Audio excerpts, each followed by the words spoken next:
Comienza Historia de la Iglesia.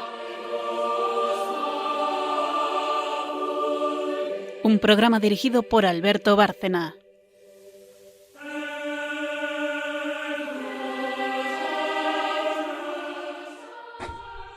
Buenas tardes, María Ornedo. Buenas tardes. Buenas tardes, Carmen Turdemontis. Buenas tardes. Buenas tardes a todos los oyentes de Historia de la Iglesia en Radio María.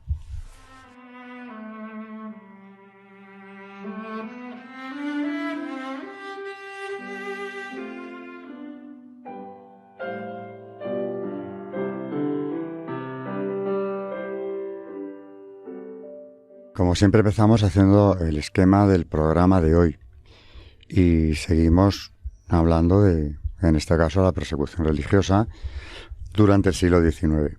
Conviene recordar un principio que seguimos como guión al hablar de la situación de la Iglesia en el siglo XIX, o mejor dicho, a partir de la Revolución Francesa, porque en todo el continente europeo cambia de una forma radical. Vimos ya las matanzas de frailes, la persecución, las amortizaciones, etcétera, en la España del XIX, y el XIX no acabó con eso.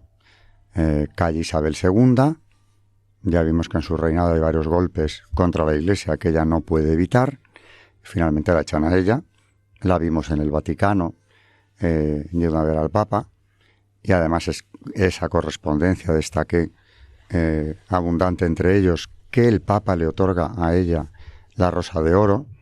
Aquí hay varios prejuicios históricos que se han alimentado cuidadosamente contra ella. Pero con todos sus efectos fue una reina católica, y es lo que Pío IX quiso reconocerle con la entrega de la Rosa de Oro. Y hoy vamos a ver la situación de la Iglesia en España durante la Primera República. Con esto lo que tratamos de transmitir a los oyentes es que lo que ocurrió en el 36, en el 34, etcétera, desde el 31 en adelante, tampoco era tan nuevo. Fue a una escala mayor, si se quiere, más aparatoso y con muchos más mártires, pero tenía detrás unos antecedentes muy claros. De eso vamos a hablar, la situación de la Iglesia en la España de la Primera República. Quiero aclarar, porque luego Carmen es la que nos lo va a contar, Carmen Turdemontis es la que hace el apartado de la primera sección de historia. Quiero aclarar que la Primera República es un verdadero caos. Eso ni los más republicanos se atreven a negarlo, porque en un periodo histórico que no llegó a los 2 años, de 1873 al 74, casi podían haber llegado, porque en febrero se habrían cumplido los 2 años, en el 75, perdón, y no llegaron. En ese periodo tenemos 4 presidentes de la República, porque van huyendo uno detrás de otro. No quieren enfrentarse a este caos. Y, por supuesto, hay mucha persecución religiosa y un intento de desmembrar España en un Estado federal tan dividido como que al final acabó en cantones. La guerra de los cantones, ¿no? En la Primera República consiguió el récord de 4 guerras civiles a un tiempo. La carlista, la de los cantones, la de Cuba, y finalmente ya se veía venir el levantamiento de las demás colonias. Pero la más grave sin duda va a ser la cantonal. Y para el gobierno el problema era que la cantonal alimentaba el carlismo, puesto que los carlistas tenían más capacidad de maniobra en el norte. Bueno, todo este desastre que acabó cuando Pavía, según la leyenda, entró a caballo en las Cortes, cosa que no ocurrió jamás, se quedó delante. Porque esa noche, lo que no cuentan, es que se estaba votando para un nuevo presidente, después de Castelar. Y el que iba ganando era un diputado malagueño llamado Palanca, completamente partidario del cantonalismo. Atención, si hubiera sido proclamado presidente, lo que se estaba combatiendo desde el poder del propio Castelar, ¿no?, en el periodo anterior, pues se hubiera dado por bueno. Así que Pavía, con su presencia militar ante las Cortes, que no dentro, luego entraron, se acabó la votación y Palanca no fue presidente de la República. Aquí entramos en otro periodo que ya es el final y no nos toca hablar de esto, es más historia de España en otros aspectos, política o lo que se quiera, la Primera República se puede dar casi por extinguida. Esto es lo que sería el marco general de lo que nos va a contar Carmen hoy, ¿no? Pero detrás de esto está la cuestión religiosa. Yo creo que ya los que nos puedan seguir desde hace un tiempo sabrán que esto nunca viene solo, evidentemente, y que hay fuerzas ocultas siempre que mueven los hilos. Tendríamos que volver a hablar de las logias masónicas, que por supuesto aquí en la Primera República son muy poderosas. Bueno, pues esto es lo que nos va a contar Carmen en esa primera sección. En santos, vamos a ver, porque también lo trae ella, los santos son cosa de ella, la sección de un santo que elijamos al azar, a una serie de víctimas de la Revolución. La Revolución aquí la entendemos como un fenómeno que arranca de la francesa y no se ha detenido nunca, porque la última versión, la Woke, viene de aquello, en definitiva. Víctimas de la Revolución, pero ya del siglo XX, que son los dominicos mártires de las Caldas de Besaya. Va a ir uno por uno, pero adelanto que fueron detenidos el 22 de diciembre del 36 en su santuario de las Caldas, llevados presos y atados a Santander, internados en la más siniestra de las checas, la de Neila, que contó ya en el exilio cómo había acabado con ellos. Los llevaron en coche desde la Checa a Puerto Chico, a embarcarlos en una barca que los llevó mar adentro, bueno, en la barra de la bahía, y ahí, en un sitio de grandes corrientes, en la isla de Mouro, los fueron arrojando al mar, con lastre en los pies. Y así se deshicieron, con esa terrible muerte, día de Navidad, por cierto, de los mártires de las Caldas. Todos tienen vidas ejemplares, aparte de que la muerte lo fue, es una muerte martirial, pero Carmen se va a detener en cada uno de ellos. Y ya en la última sección, María seguirá hablándonos de Eucaristía, la sección de Magisterio, que hoy nos trae exactamente milagros eucarísticos con los que lleva ya varios programas, y luego de Benedicto XVI, comer la Pascua, deseo de encuentro de amor, que está en el libro El Señor nos lleva de la mano, homilías privadas de Benedicto XVI. Este es el esquema de hoy y empezamos ya en cuanto nos toque.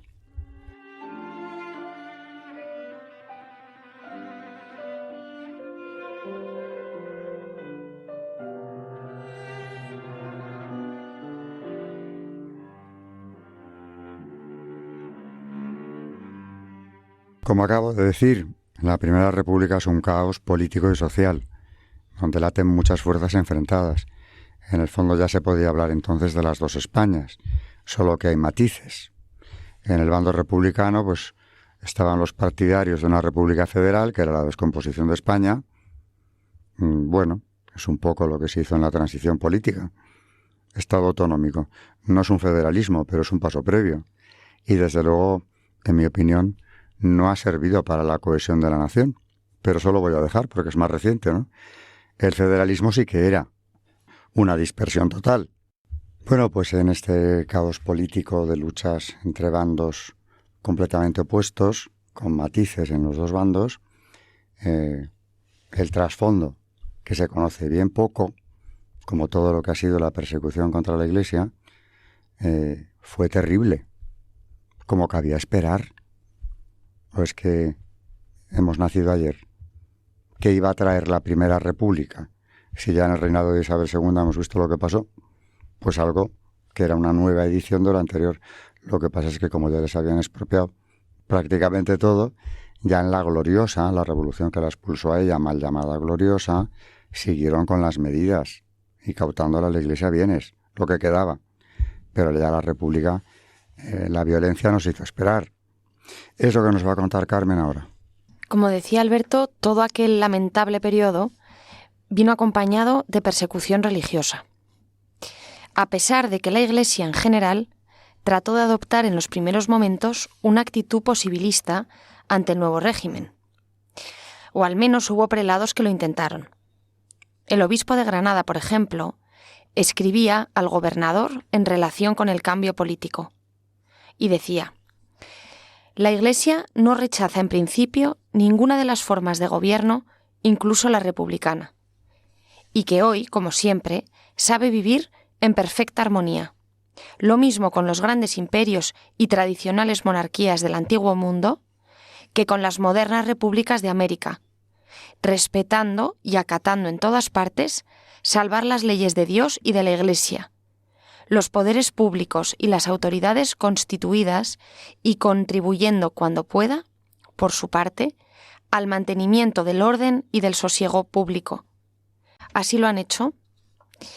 Hasta aquí el prelado y el clero de Granada, y así piensan hacerlo con la gracia de Dios en adelante, esperando a la vez la protección de la autoridad de vuestra excelencia para todo cuanto pueda necesitar.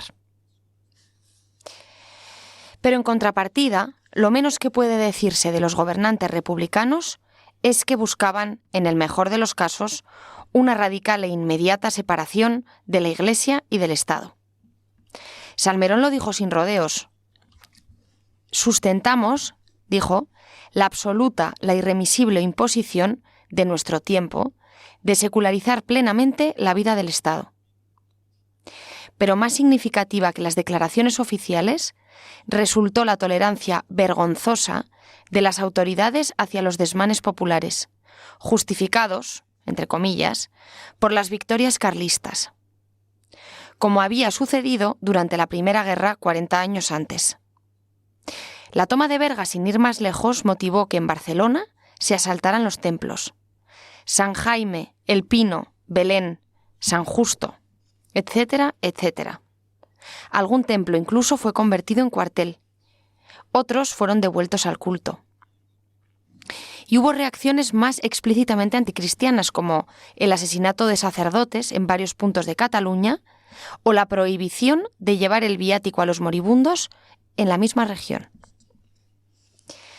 La persecución al clero fue en general en muchas regiones, pero sin salir del Principado, el obispo de Gerona comunicaba al gobernador civil el 30 de julio de 1873.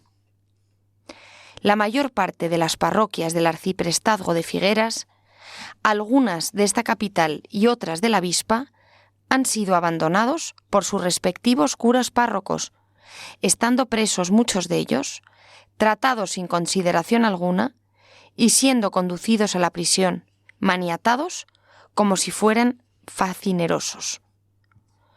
Otros, antes que la prisión y exposición de verse quizás confundidos con los criminales, prefieren la emigración a la República Francesa. En Orihuela, a mediados de noviembre, a la 1 de la madrugada, el alcalde, acompañado de la Guardia Civil, se presentó en el colegio de los jesuitas, los detuvo y les dio 12 minutos para marchar.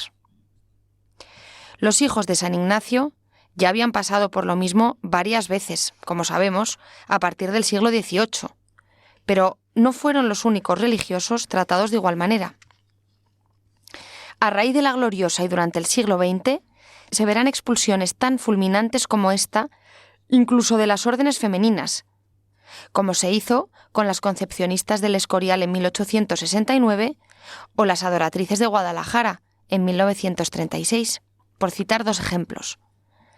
La persecución fue tomando un sesgo más duro, en líneas generales, a partir de la Primera República, con episodios puntuales de brutalidad insuperable que recuerdan a las matanzas de frailes, de las que ya hemos hablado de aquí, de 1834 y 1835, que se harán sistemáticos y a gran escala en 1936.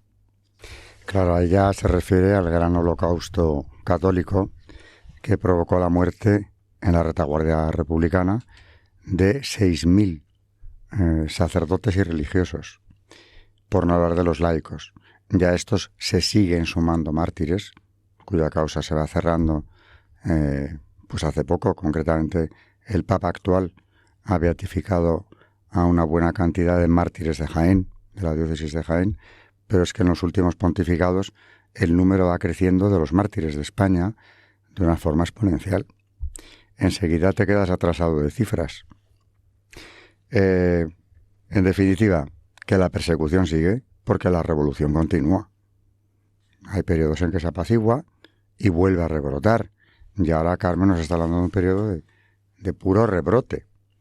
Cuando venga la restauración, que ya falta poco porque fue en el 75, y vuelve los Borbones con Alfonso XII, muy, muy joven en ese momento, pero que es proclamado rey, habrá un apaciguamiento.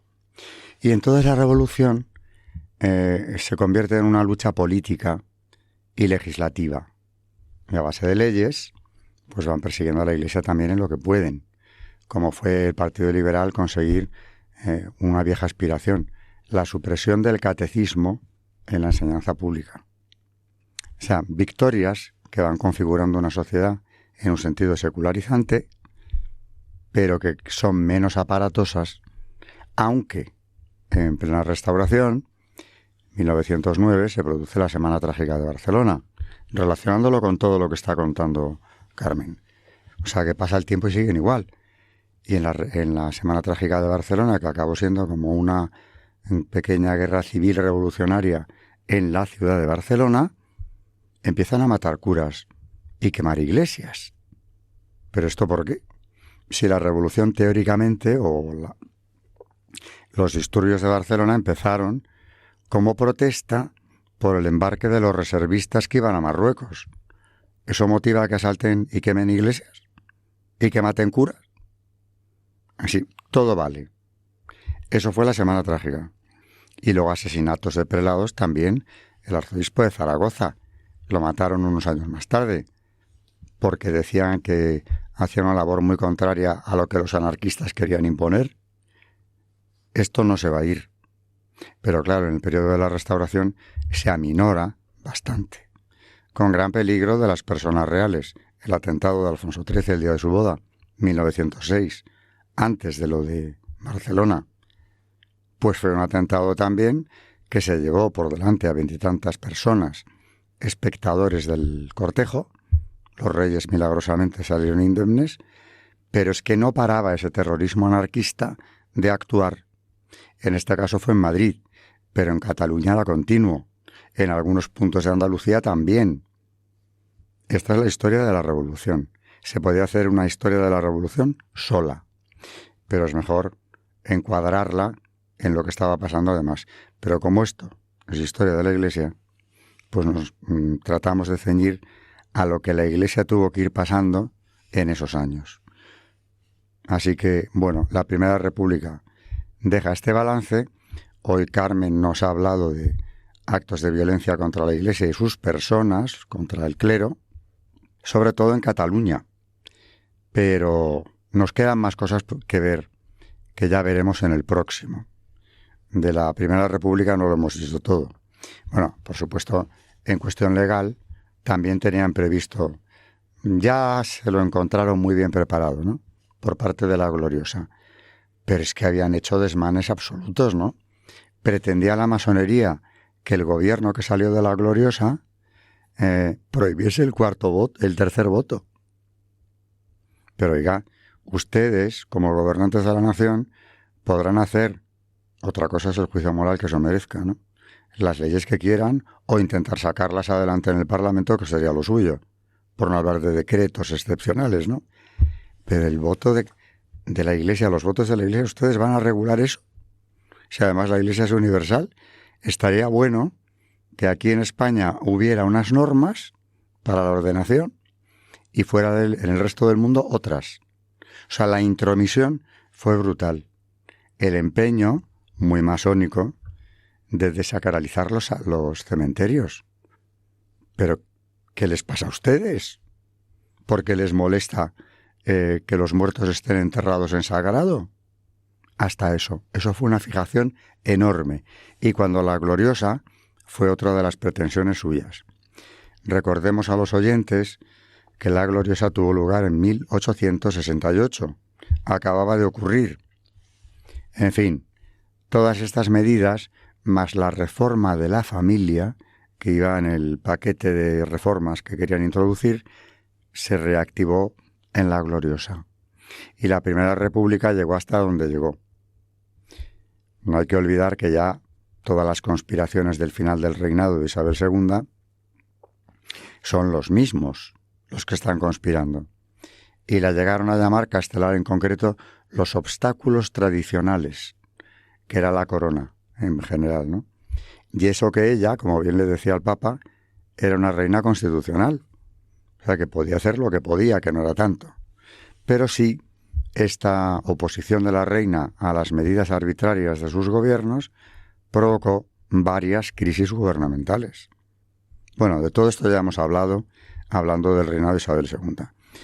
Balance de la Primera República, provisional, porque digo, nos queda otro programa en el que seguiremos con lo mismo. Y ya sin más, pues después de una pausa, entraremos con los mártires dominicos del Santuario de las Caldas, en Santander.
Santos en la historia de la Iglesia.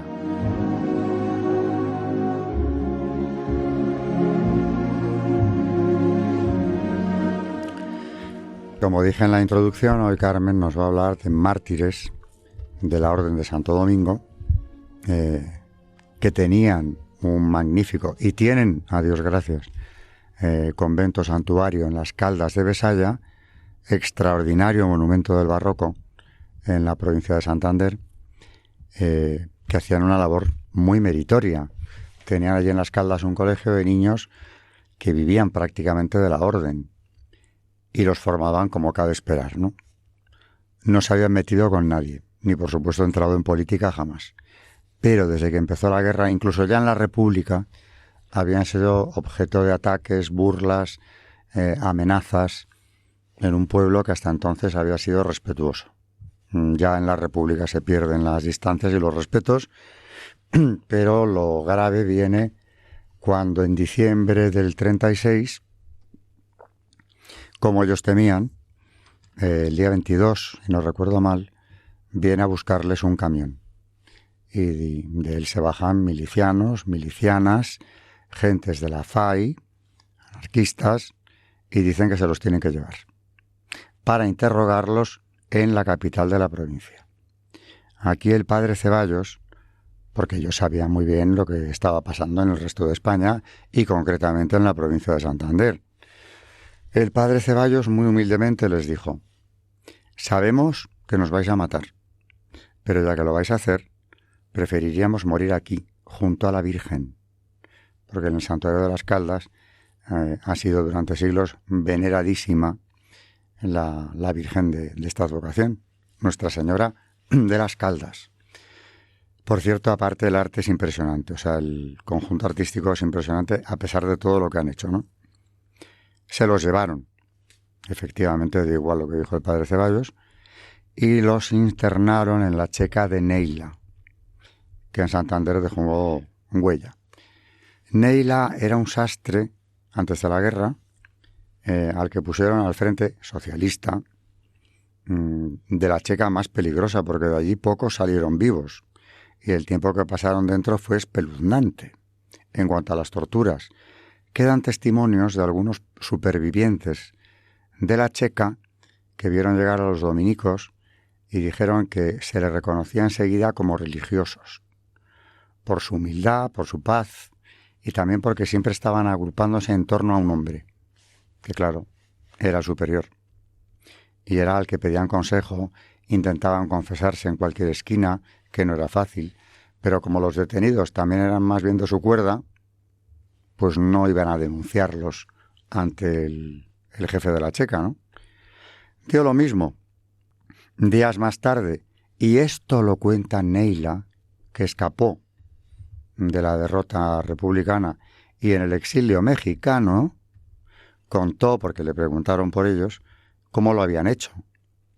Y dijo: lo que hacíamos con ellos, como luego con otras órdenes, era meterlos en un camión, bajarlos a Puerto Chico, embarcarlos de noche en una barca que se internaba mar adentro hacia la barra de la bahía. Ahí está la isla de Mouro, donde hay unas tormentas y cruce de corrientes terrible, incluso en pleno verano, y los tiraron con lastre. Los 9. No se pudieron recuperar todos los cuerpos, porque claro, la idea era que se fueran al fondo del mar. Pero, aún así, un tiempo más tarde fueron llegando algunos de los cadáveres a la playa de Somo. Y se pudieron identificar algunos por distintos detalles. Hubo confusión porque también llegaban cadáveres de los párrocos de la zona, que habían sido eliminados por el mismo procedimiento.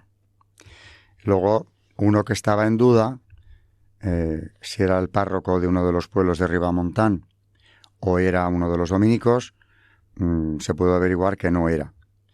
Creo que en total identificados, o sea, recuperados los restos, fueron 5. Pero hay 4 que no se volvieron a ver. Por supuesto murieron, como el resto.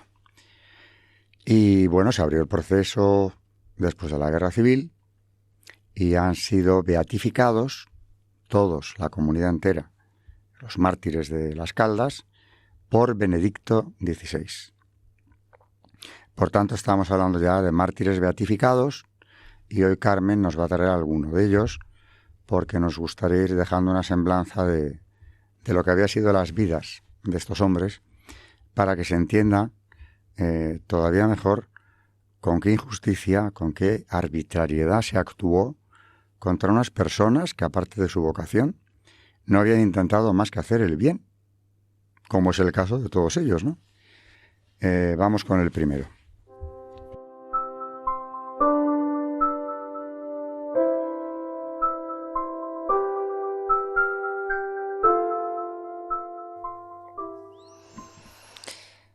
Como decía Alberto, vamos a hacer un homenaje a estos 9 dominicos mártires de Las Caldas de 1936.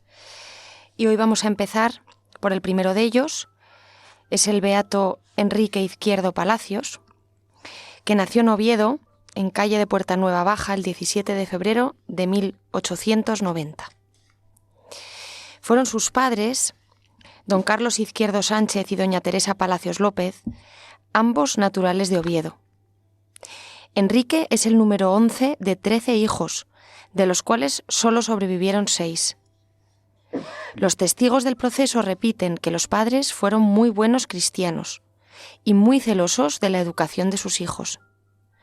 En casa se rezaba todos los días el rosario, además del que rezaba diariamente la madre en la iglesia de Santo Domingo.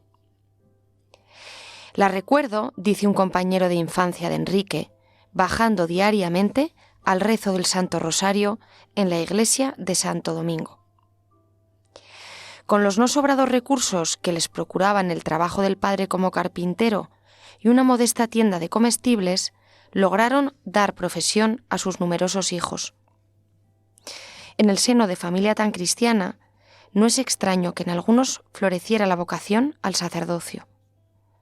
Fue el primero Emilio, que murió en el seminario, cuando se preparaba ya para la ordenación sacerdotal. El padre de Enrique tuvo una muerte realmente santa y conforme a la voluntad de Dios.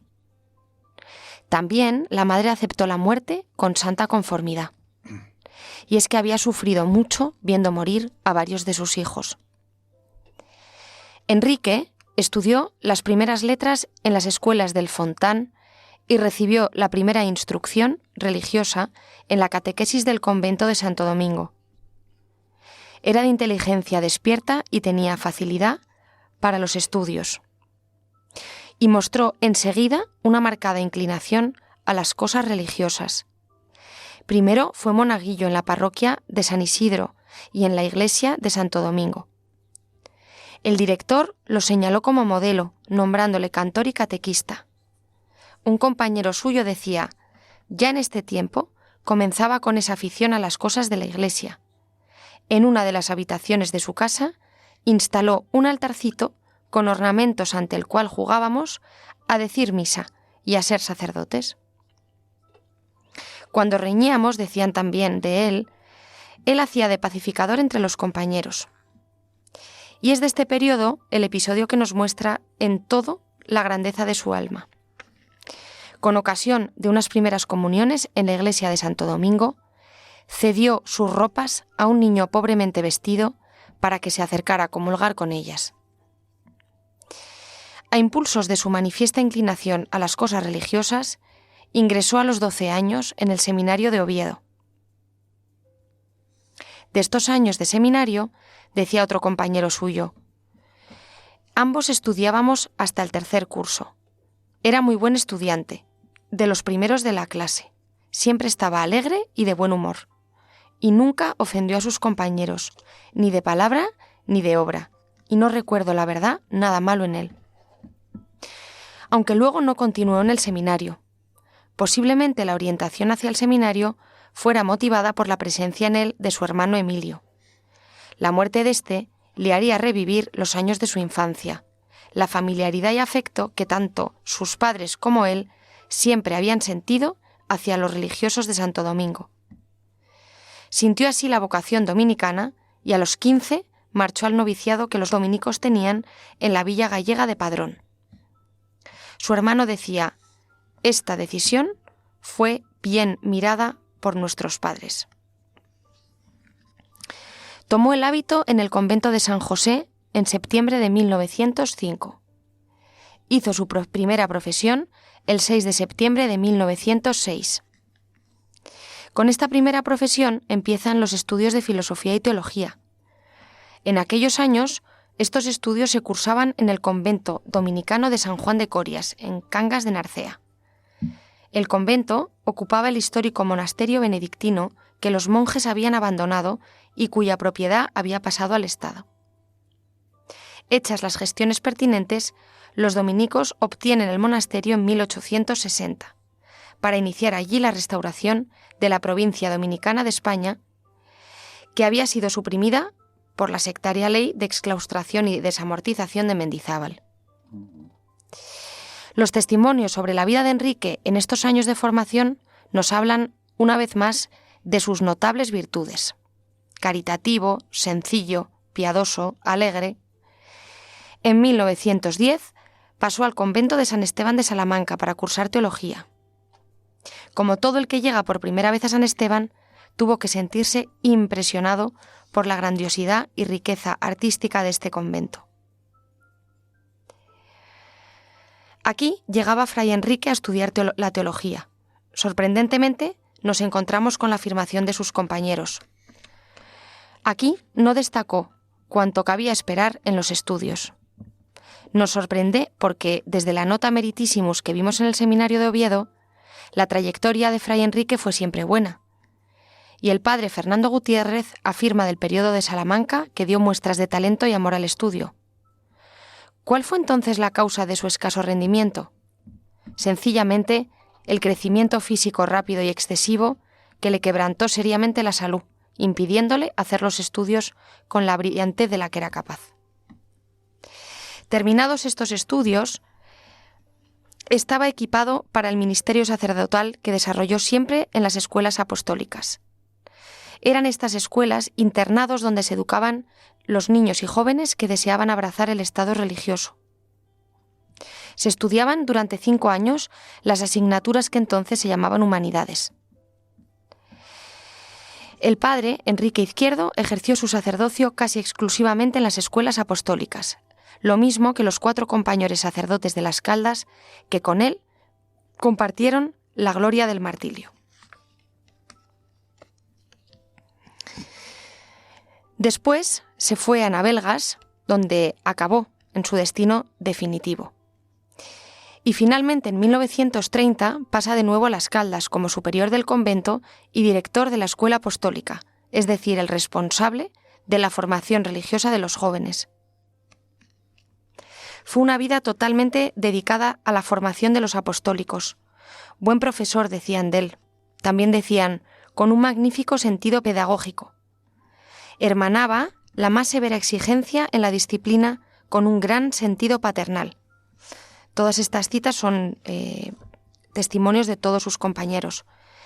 Decían también, suscitaba en los niños profundos sentimientos de afecto y de respeto a la vez. Nos trataba, dicen también, con la mayor consideración, por lo que se hacía querer y respetar de forma extraordinaria. Respeto y veneración. Hemos oído hablar de él a muchos de los que fueron sus colegiales y siempre dicen las cosas que acabamos de describir, pero lo que más nos ha impresionado es este respeto y esta veneración con la que le recuerdan. Y así vivió hasta el final de su vida.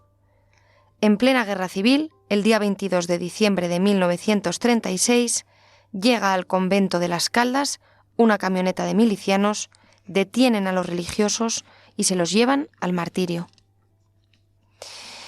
Después de contar todas las biografías de estos 9 dominicos, nos ocuparemos más concretamente de los acontecimientos de esos meses de persecución que toda esta comunidad, consciente de su destino, vivió con una disponibilidad total a la voluntad del Señor.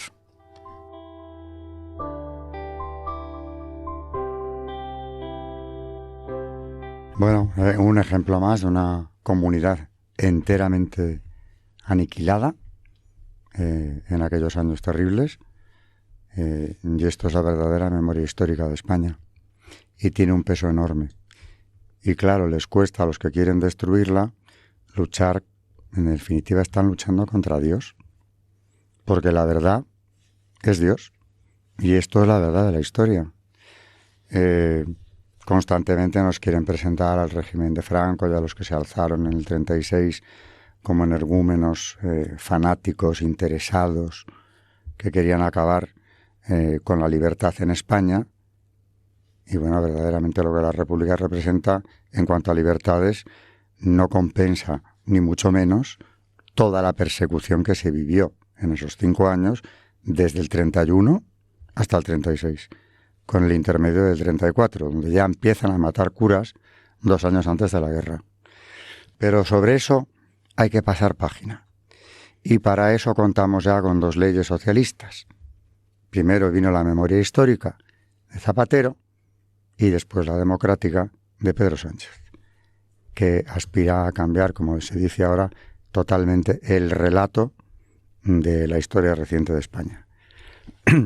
Pero esto es historia y no lo van a poder negar, porque aunque quemaran todos los archivos de España, en el caso de los mártires, todo esto está en Roma, a no ser que consigan hacerse también la revolución allí con ellos y destruyan todo lo archivado en la causa de los santos. Gracias a Dios está duplicado y donde se concede el decreto de beatificación es allí. Al menos esta parte, me refiero ahora a los dominicos de las Caldas, se salvará.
El Magisterio de la Iglesia.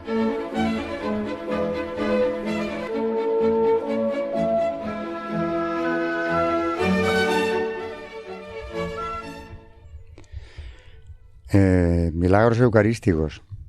También nos los ha traído María en los últimos programas y sigue hoy con ellos. Y ahí lo que hay es más que magisterio. Por supuesto, la Iglesia ha ido aprobando los milagros eucarísticos. A algunos les ha dado un realce extraordinario. Por ejemplo, la misa de Bolsena que nos trajo María hace poco, ¿no? Y ahí están los frescos de Miguel Ángel, de Rafael en el Vaticano.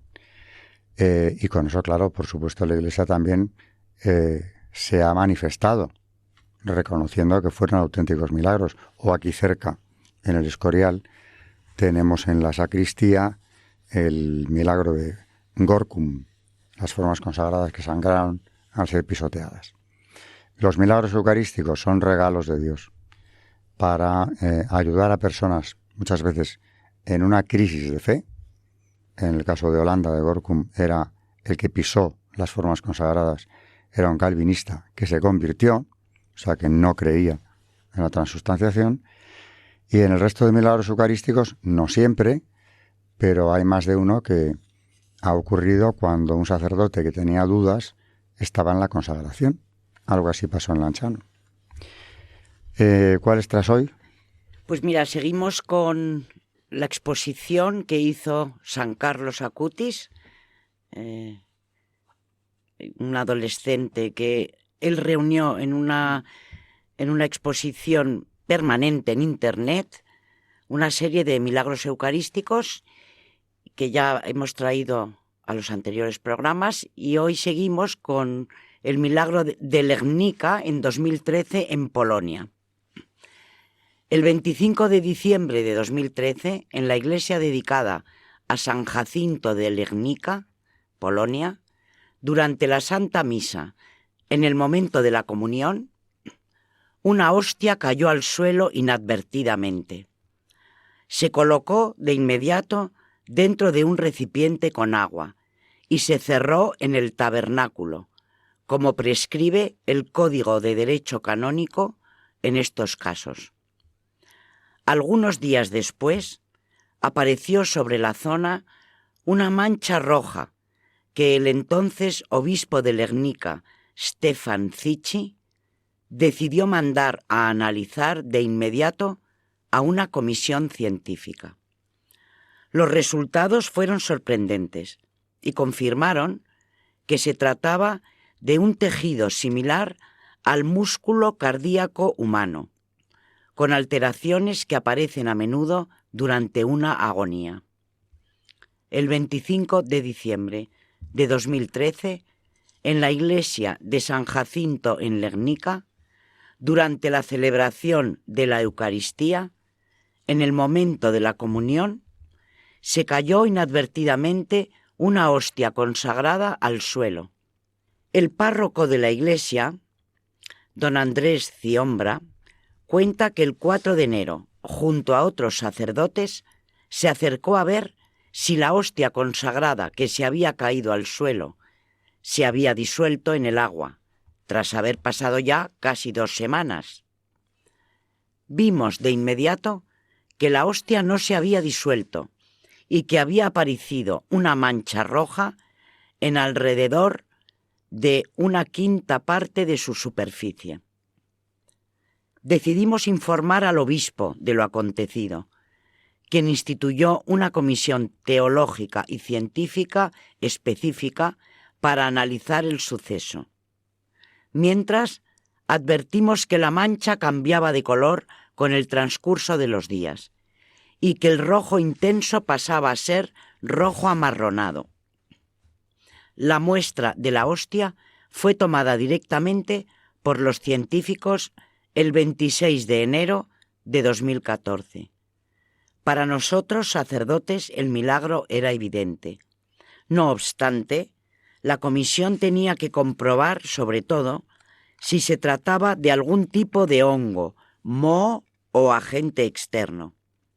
El Instituto de Medicina Forense de Wrocław excluyó de inmediato, tras el primer análisis, la presencia de bacterias u hongos que adquiriesen una tonalidad rojiza.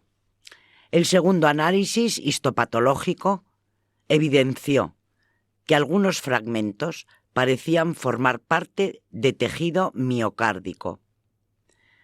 A continuación, decidimos solicitar una opinión ulterior.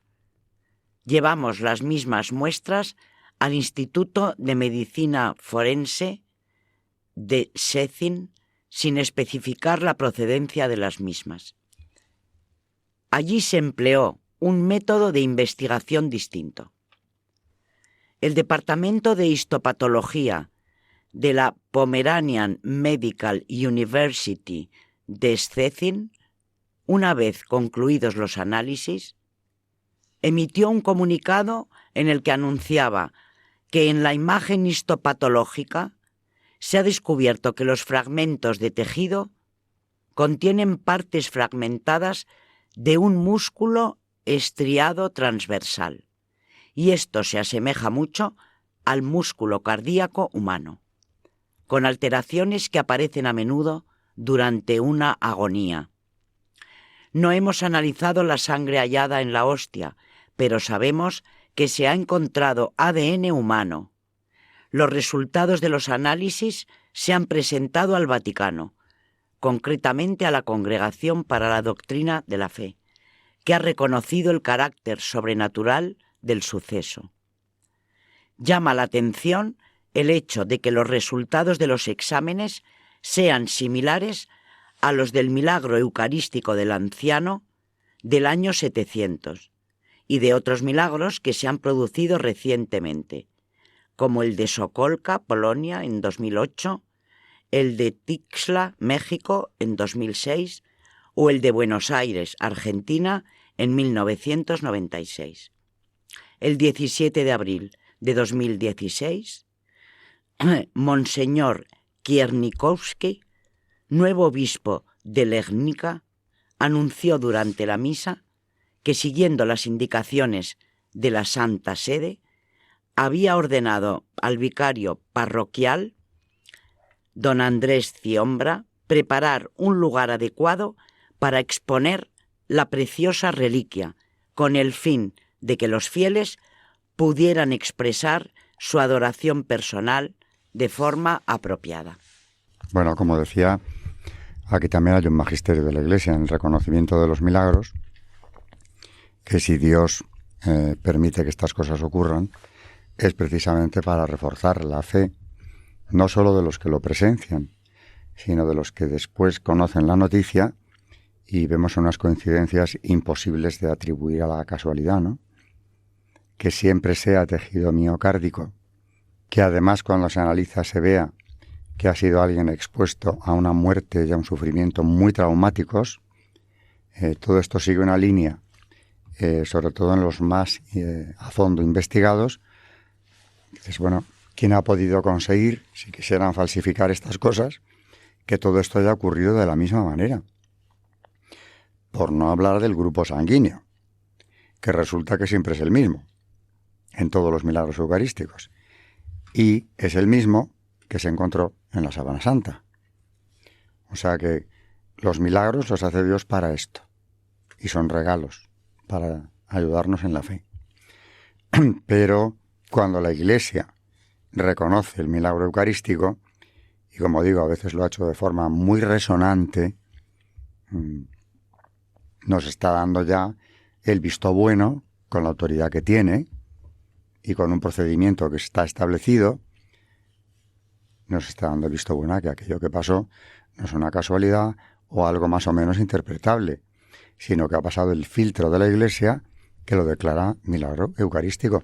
María nos ha traído hoy, como hay disposiciones del Código de Derecho Canónico, de qué hacer con esas formas en el momento en el que ocurre el milagro hasta que se pueda investigar. Y hay que reservarlas como si fueran Eucaristía. De manera que aquí hay un magisterio también, y de algo muy directo que nos llega muy bien. Hemos llegado al final de este programa, así que buenas tardes, María Ornedo, y gracias. Buenas tardes a todos y muchas gracias. Buenas tardes y gracias también a Carmen Tour de Montis. Buenas tardes y gracias a todos. También recordar a los oyentes que pueden volver a escuchar el programa en los podcasts de Radio María Historia de la Iglesia, y que también nos pueden escribir al correo, que es en la dirección es historiadeliglesia@radiomaria.es. Buenas tardes también a todos los oyentes de Radio María y de este programa Historia de la Iglesia.